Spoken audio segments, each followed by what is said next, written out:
Hello guys, welcome back to वाई शायस। I self मिल्सी और इस वाले वीडियो में हम पार्ट नंबर 7 कंप्लीट करने वाले हैं।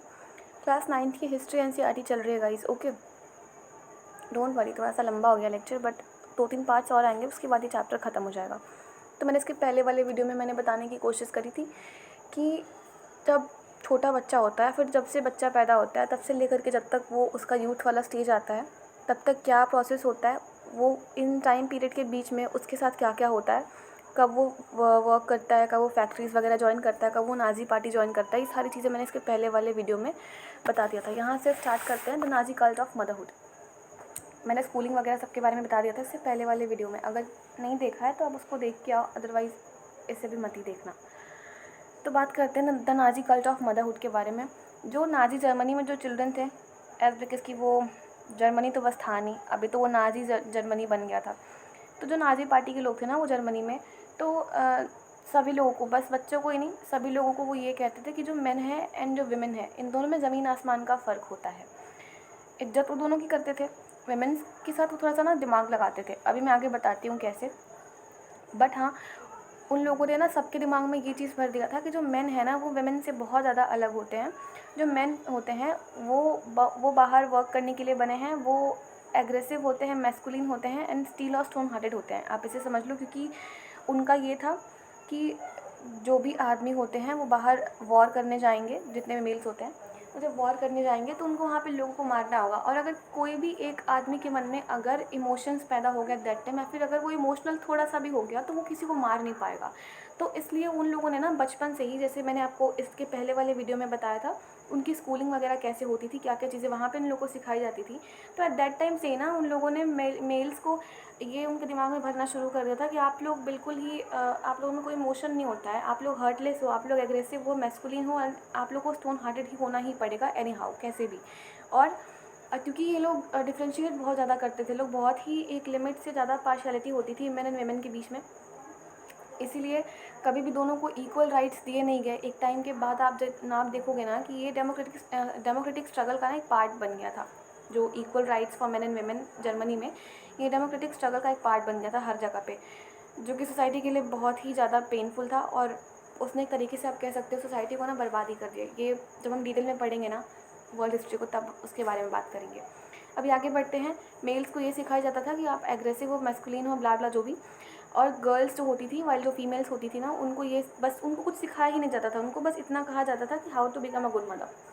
उनका ये कहना था जो लड़कियां होती हैं वो बड़ी होंगी, शादी वादी होगी, बच्चे पैदा करेंगी, सिंपल सी बात है।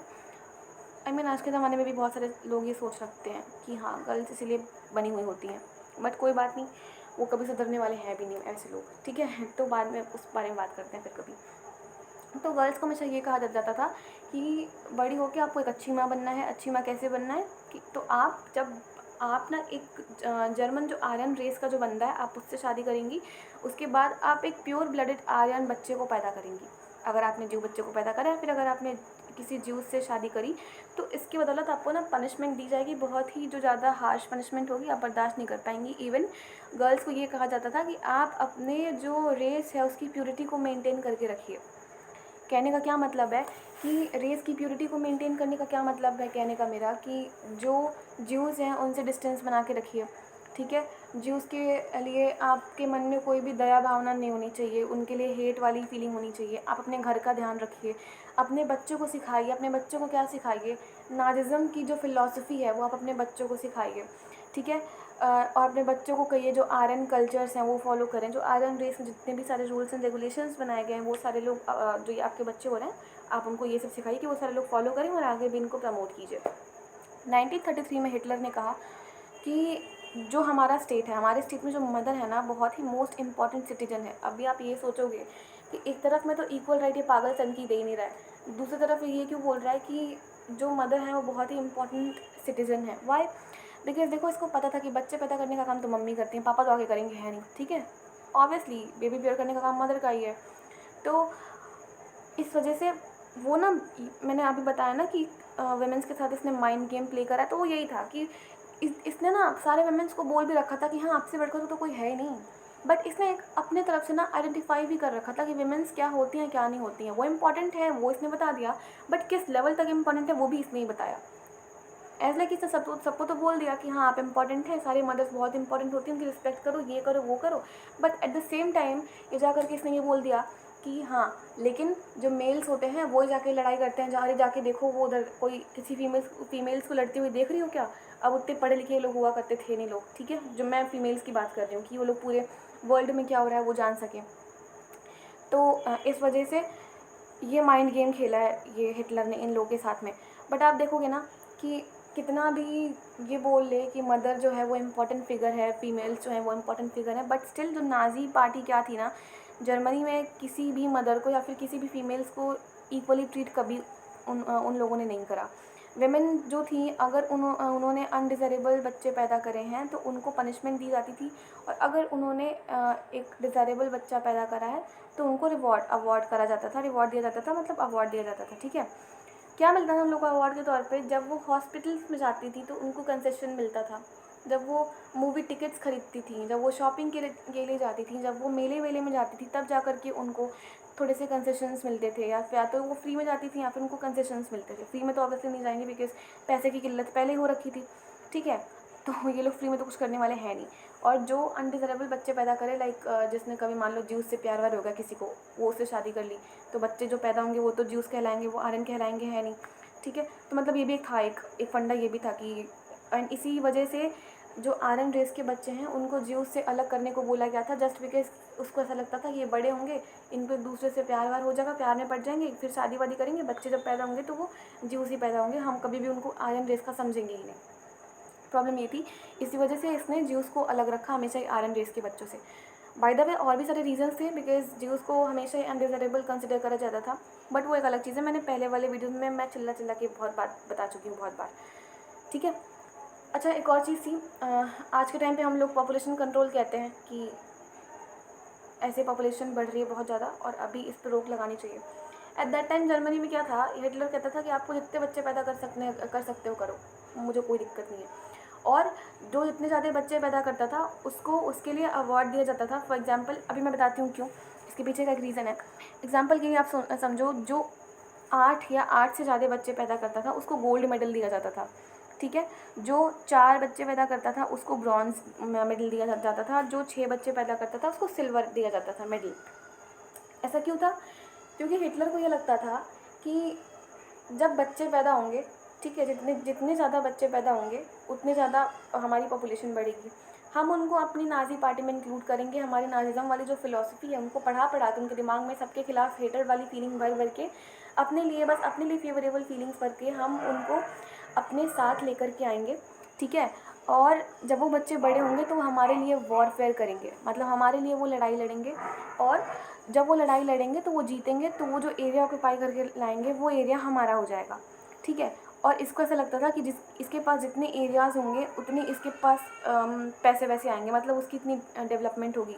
तो इसने ये सोचा कि जब एरियाज़ बढ़ेंगे तो वहाँ पे हम अपना या तो कल्टीवेशन करेंगे या फिर कोई इंडस्ट्रीज़ वहाँ पे ओपन करेंगे, तो इस वजह से वहाँ पे होगी डेवलपमेंट। ये सोच था हिटलर का, ये मैंने आई थिंक इसके पहले वाले वीडियो में मैंने बता रखा है। एनीवे बस इस वजह से वो ऐसा बोलता था कि ठीक है आप जितने बच्चे पैदा कर सकते हो आप करो, उसके पीछे ये रीज़न था। सेकेंड, वहाँ पे कोड ऑफ कंडक्ट था। कोड ऑफ कंडक्ट में क्या था, वो रूल्स एंड रेगुलेशंस लिखे गए थे जो कि हिटलर फॉलो करवाना चाहता था लोगों से। अब जो वेमेंस थी ना वो कभी भी इसके अगेंस्ट जा ही नहीं सकती थी, वही लिखा हुआ था कि वेमेंस को क्या करना चाहिए क्या नहीं करना चाहिए, बाकी सारी भी चीज़ें लिखी हुई थी। अब जो भी इसके अगेंस्ट जाता था ना उसको बहुत ही हार्श पनिशमेंट मिलता था। पनिशमेंट में क्या था कि बहुत सारे लोगों को फांसी वैसी दे दी गई, उनको गैस चैम्बर में डाल दिया गया, उनको पता नहीं क्या कर दिया गया, ये सारी सी चीज़ें हुआ करती थी। एंड देन उसने साफ साफ मना कर रखा था कि आप ज्यूज़ के साथ, पोल्स के साथ और रशियंस के साथ कोई कांटेक्ट नहीं रखोगे, और अगर आपने कांटेक्ट रखा तो आपको सीवियर पनिशमेंट दी जाएगी। सीवियर पनिशमेंट में क्या था, उनको गंजा कर दिया जाएगा, जितने भी सर के बाल सब उड़ा दिए जाएंगे। देन अगेन उनके मुंह पे ब्लैक सा कलर लगा दिया जाएगा, उनको पूरे टाउन में घुमाया जाएगा। देन उसके बाद उनको उनकी अच्छी खासी लेवल की बेइज्जती करके ना उनको फांसी दे दी जाएगी, ठीक है। और फांसी देने के टाइम पे ये बोला जाएगा I have to lead the honour of the nation. कहने का ये मतलब है कि अगर आप मतलब मैंने अपने देश की रक्षा करी है, ठीक है, और अगर आप नाजी के खिलाफ जा रहे हो, नाजी पार्टी के खिलाफ जा रहे हो, तो सिंपल सा इसका एक ही मतलब है कि आप अपने देश के भी खिलाफ जा रहे हो, तो आप उसमें कुछ नहीं कर सकते, आपको फांसी मिलना ही मिलना है। इसीलिए सबको मना कर रखा था कि नहीं आप किसी के भी कांटेक्ट में नहीं आओगे। Then talking about the art of propaganda, जो उस टाइम पे नाजी रिज़ाइन था, उन लोगों ने मीडिया एंड लैंग्वेजेस का बहुत अच्छा खासा ख्याल रखा और बहुत ही एक लिमिट से ज़्यादा यूज़ करा। मीडिया को तो उन लोगों ने सेंसरशिप टाइप का तो लगा रखा था वहाँ पे, और मतलब ऐसा कहीं बुक में लिखा नहीं है कि इन लोगों ने लगा रखा था, बट हाँ ऑब्वियस सी बात है, किसी को छोड़ा होगा क्या, या तो उनके भी दिमाग में वो नाजिज्म वाली फिलॉसफी भर दिया होगा, या फिर वहाँ पे सेंसरशिप लगाया होगा, ठीक है। तो और टर्म्स की बात करें तो अगर हमने किसी का मर्डर करा है तो हम लोग को सिंपल सा बोला जाएगा यूर अ मर्डरर, तुमने किसी का मर्डर करा है। वहाँ पे नहीं, वहाँ पे अलग अलग टर्म यूज़ किया करते थे लोग। फॉर एग्जांपल, अगर आपने किसी का मर्डर करा है तो उसके लिए एक अलग सा टर्म होता था, स्पेशल ट्रीटमेंट, ठीक है। फाइनल सोल्यूशन जो था ना, वो ज्यूस के लिए होता था कि ठीक है अब आप ज्यूस हो, या फिर अगर आपने ज्यूस के साथ कांटेक्ट भी रखा है तो आपका फाइनल सोल्यूशन यही है, आपको मरना पड़ेगा, ठीक है। ऑथनेशिया, यहाँ पे ऑथनेशिया की स्पेलिंग अलग है, यहाँ पे मैंने एन को मार्क करा है क्योंकि यहाँ पे एन की जगह पे यू होगा। ऑथनेशिया का मतलब थोड़ा सा आसान मौत देना, ये डिसेबल्ड के लिए होता था। मतलब ज्यूस को तो ये लोग बहुत ही ब्रूटली मारते थे ना, तो ये वाला जो टर्म है ना वो डिसेबल्ड के लिए यूज़ होता था। इसका सिंपल सा मतलब ये था कि हम आपको उनके कंपैरिजन में हम आपको आसान मौत देंगे। सिलेक्शन एंड डिसइंफेक्शंस, ये सब और भी अलग से टर्म्स थे। क्या करते थे ये लोग, मैंने आपको कई सारे वीडियोस में मैंने बता रखा है, सिंपल सा वही करते थे। उनको लेके जाते थे, गैस चैम्बर में बंद करते थे, एक ट्रक में भर के लेके जाते थे, देन अगेन उनको गैस चैम्बर में भर के रखते थे। उसके बाद गैस ओपन कर देते थे, उसकी स्मेल उसको लेते लेते उनको ना उनका दम घुटने लगता था, सफोकेशन होने लगती थी, देन वो मर जाते थे, ठीक है। क्यों, उसका एक और रीज़न है सफोकेशन का, क्योंकि ना जो ये चैम्बर्स हुआ करते थे वो ना बाथरूम के साइज़ के हुआ करते थे। मतलब अगर आप एक बाथरूम में कैसे भी 10 लोग को लॉक कर सको, तो वो लोग 10 को नहीं, वो लोग 20 को लॉक करते थे, फोर्सफुली डबल उसका कर देते थे लोग क्वांटिटी में। तो इस वजह से ना लोगों को और जल्दी भी सफोकेशन होती थी और उन लोगों की डेथ हो जाती थी। टॉकिंग अबाउट मीडिया, तो मीडिया को इन लोगों ने बहुत ही केयरफुली यूज़ करा है लोगों का सपोर्ट जीतने के लिए। मीडिया हो या फिर पैम्पलेट हो, न्यूज़पेपर्स हो, रेडियो हो, फिल्म्स हो, इमेजेस हो, एंड ऑब्वियसली स्लोगन्स में, ये तो मैं भूल ही नहीं सकती हूँ, स्लोगन्स के थ्रू।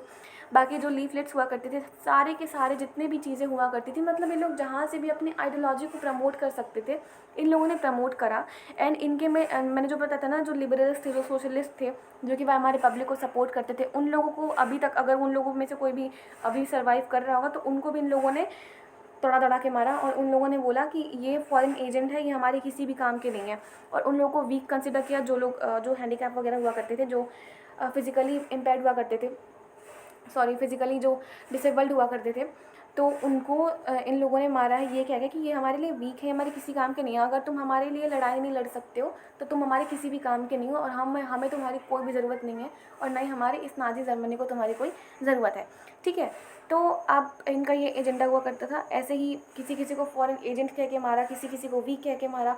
बस वहाँ पे जर्मनी में दैट टाइम तक 95% तक तो ऐसे लोग थे जिनको जो बस आयरन रेस के थे, जो बस नाजीज़ को सपोर्ट करते थे, ठीक है। बाकी 5% बच्चे होंगे ज्यूस वगैरह जो होंगे वो सब। बाद में आप देखोगे ना कि इस पर एक मूवी भी बनी है, इन लोगों ने ज्यूस को कैसे ही उन लोगों के बीच में स्टेरियोटाइप क्रिएट करा, देन उन लोगों को मारा, ठीक है। तो एक मूवी बनी है, द इटर्नल ज्यू नाम है इस मूवी का। अगर किसी ने देखी है तो अच्छी बात है, नहीं देखी है तो यूट्यूब पे भी होगी, आप देख सकते हो उसको। मतलब हो सकता है होगी, अगर मूवी बनी है तो होगा ही, ऑब्वियस सी बात है। अच्छा, एक और चीज़ ये है कि जो ये ज्यूस हुआ करते थे ना, इनको लोग बहुत ही अलग तरीके से दिखाते थे लोग, जो कि सच नहीं था।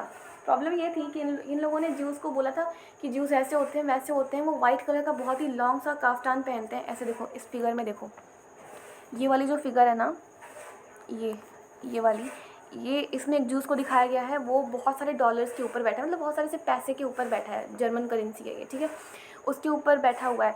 क्यों, अभी मैं बताती हूँ उसके पीछे का रीज़न। पहली बात तो ये है कि ये लोग ऐसे दिखाते थे जूस को कि इनके किसी काम के नहीं है। देन अगेन ये थोड़े से इनको फिजिकली भी अलग दिखाया जाता था, जबकि ऐसा कुछ भी नहीं था।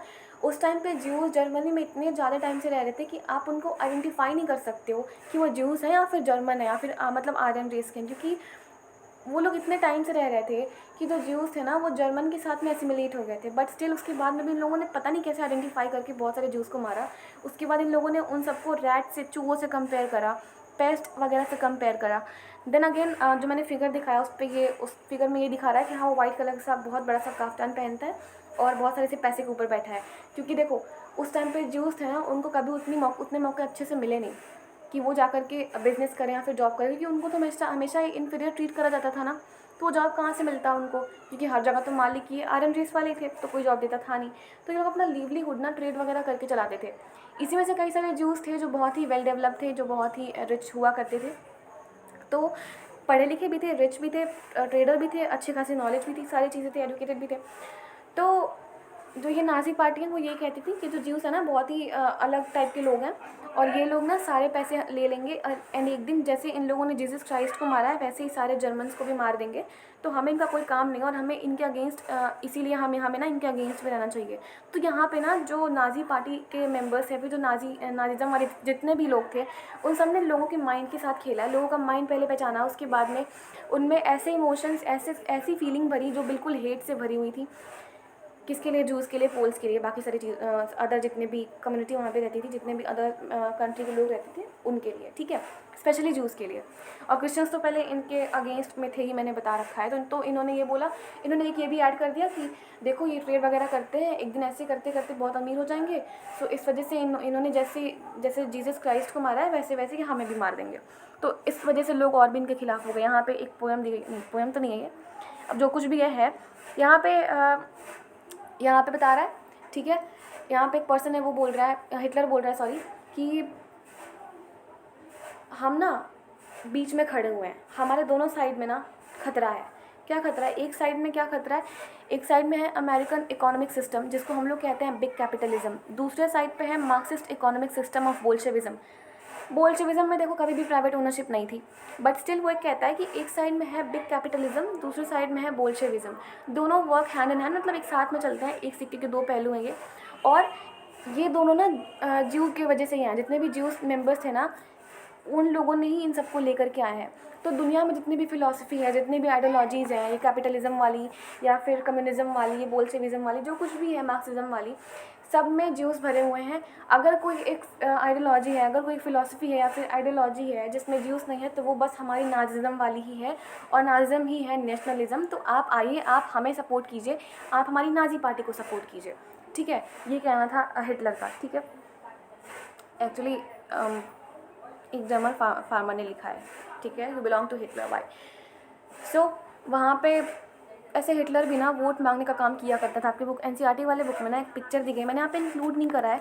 तो हिटलर वोट मांगता नहीं था, हिटलर साफ साफ बोलता था आप मुझे वोट दो, ठीक है। बस अभी यहाँ पे इस वीडियो को एंड करते हैं, क्योंकि आई थिंक वीडियो लंबी हो रही है और ये ऐसे ही बोरिंग चैप्टर तो समझ में आया वायगा है नहीं। बस आगे एक या दो पार्ट्स और आएंगे, और अगले वाले वीडियो में हम बात करेंगे कुछ ऐसे मेंबर्स की, कुछ ऐसे ग्रुप्स की जो सच में ही नाज़ी पार्टी के, नाज़िज़्म के आइडियोलॉजी के अगेंस्ट थे। ऐसा नहीं था कि पूरी जर्मनी नाज़िज़्म के सपोर्ट में थी, ऐसा बिल्कुल भी नहीं था। बहुत सारे ऐसे मेंबर्स थे जो नाज़िज़्म के अगेंस्ट में थे, बहुत सारे ऐसे मेंबर्स थे जो चुप थे। अब वो क्यों चुप थे, वो क्यों कुछ नहीं कर रहे थे, जब उन पर बात आई तब जाकर उनको समझ में आया कि नहीं, हमें तो चुप रहना ही नहीं चाहिए था। अगर हम बोल देते तो शायद, अगर हम पहले ही बोल देते तो शायद उतने लोग हमारे सपोर्ट में आ जाते। बट वो कल वाले लेक्चर में देखेंगे, अभी के लिए बस इतना ही। और जो भी एस्पिरेंट सीरियस होकर के यूपीएससी की प्रिपरेशन करना चाहते हैं, वो यहाँ पे दिए गए व्हाट्सएप नंबर पे हमारे वाइस सर को कांटेक्ट कर सकते हैं। नो मैटर व्हाट, आप कब से प्रिपेयर कर रहे हो, कब से नहीं, बट एक बार सर को कांटेक्ट कर लो, बेनिफिट आपका ही होगा। यहाँ पे कोई भी ग्रुप्स वगैरह नहीं बनेगा, सर पर्सनली खुद बात करते हैं लोगों से। सर का पर्सनल व्हाट्सएप नंबर है, इतने बड़े टीचर का नंबर मिल रहा है, आप किस चीज़ का वेट कर रहे हो यार, कॉन्टैक्ट कर लो सर को, ठीक है। So have a great day ahead, thank you very much.